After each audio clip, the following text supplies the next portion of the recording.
வணக்கம், நான் உங்க ஆஷா பேசுறேன். ஆக்சுவலி வந்துட்டு நாய்க்கடின்றது வந்து ரொம்ப கொடுமையான ஒரு வியாதி. இந்த உலகத்திலேயே ரொம்ப மோசமான ஒரு ப்ராப்ளம்னு நிறைய விழிப்புணர்வு இருக்கு. ரேபிஸ் வேக்சின் ஆல்மோஸ்ட் எத்தனை நூற்றாண்டுகளுக்கு முன்னாடி கண்டுபிடிச்சாலும் இன்னும் மக்களுக்கு படிப்பறிவு இல்லாதனால, விழிப்புணர்வு இல்லாதனால, அந்த தடுப்பூசி பத்தின ஒரு நாலேஜ் இல்லாதனால அதனால பாதிக்கப்பட்ட ஒருத்தர் தான் நம்ம இப்ப பார்க்க போறோம். எஸ்பெஷலி ஒரு நாய் வந்து ஒரு மனுஷனை கடிச்சு புண்ணாகணும்னு தேவையில்லை. அந்த ராபிஸ் டாக் வந்து அவங்கள நக்கினாலோ இல்லை அதோடைய இப்போ ரீசெண்டாக ஒரு இது இருக்குது, அதோடைய ட்ராப்லெட் இன்ஃபெக்ஷன் வச்சிருந்தா கூட அவங்களுக்கு வந்து அதை அஃபெக்ட் பண்ணலாம். ஈவன் அந்த ட்ராப்லெட், அந்த சலைவா எச்சிலிருந்து பரவக்கூடிய அந்த ஒரு நோய் தான். இப்போ நான் ஒரு நண்பரை பார்க்க போகிறோம். அவர் பேர் ஆரோக்கிய சாமின்னு சொல்லிட்டு, அவங்களுக்கு வந்து ஒரு 60 நாளைக்கு முன்னாடி நாய் வந்து லைட்டாக கீறி இருக்கு, எந்த தழும்பு இல்லை, புண்ணு இல்லை, காயம் இல்லை. ஆனால் உடனே கவர்மெண்ட் ஹாஸ்பிட்டலில் போய் அவங்க ரேபிஸ் தடுப்பூசி போட்டுக்காம, படிப்பறிவு இல்லாதனால அதை பற்றி விழிப்புணர்வு இல்லாமல் 60 நாள் விட்டுருக்காங்க. அவங்களுக்கு அந்த வைரஸ் உடம்புல மல்டிப்ளை ஆகி ரேபிஸ் நோயாகவே வந்துச்சு. அவங்க 60 நாள் யாருமே கண்டுபிடிக்கல. நான் ஏற்கனவே சொன்ன மாதிரி தண்ணி பார்த்தா அவங்களுக்கு ரொம்ப பதட்டமாக இருக்கும், பயமாக இருக்கும், குடிக்க முடியாது, அந்த வார்த்தை கூட கேட்க முடியாதுன்னு இதோடைய ரொம்ப காம்ப்ளிகேட்டடான ஒரு ஸ்டேஜ். அவங்க வந்து அப்புறம் அப்போலோ கூட்டிகிட்டு போயிருக்காங்க. அங்கே பார்த்து ஒன்றும் பண்ண முடியாது இனிமே அப்படின்னு சொல்லி வச்சுக்க முடியாது. என்னங்க சார்? அந்த மாதிரி சொன்னதுக்கப்புறம் அவங்க இப்போ இங்கே வந்திருக்காங்க.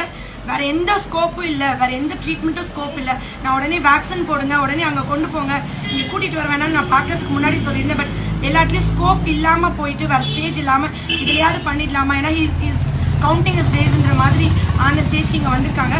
ஆனால் நான் இந்த வீடியோ எதுக்கு பதிவு பண்ணுறேன்னா, ஒரு நாய் கீர்னா, பல்லு பட்டா, சொரண்ணா, இல்லை வெறி நாய் ஒரு சைட் போச்சு, அதில் எச்சில் நீங்கள் காலை மிதிச்சா கூட தயவு செஞ்சு போய் ரேபிஸ் தடுப்பூசி போட்டுக்கோங்க. அதனால வர பாதிப்பு அதனால என்ன இருக்கும்? தண்ணி பார்த்தா பயம், தண்ணி குடிக்கிறதுக்கு பயம், ரொம்ப பயம். அவங்களுக்கு ஹார்ட் ப்ராப்ளம்லேருந்து ரெஸ்பிரேட்டரி அரெஸ்ட் வரைக்கும் கம்ப்ளீட்டாக வந்து கொலாப்ஸ் ஆகிறதுக்கு வாய்ப்பு இருக்கு. அந்த பேஷண்ட் நீங்கள் இப்போ பார்க்க போறீங்க. பக்கத்தில் கொண்டு என்ன பண்ணுதுங்க ஐயா?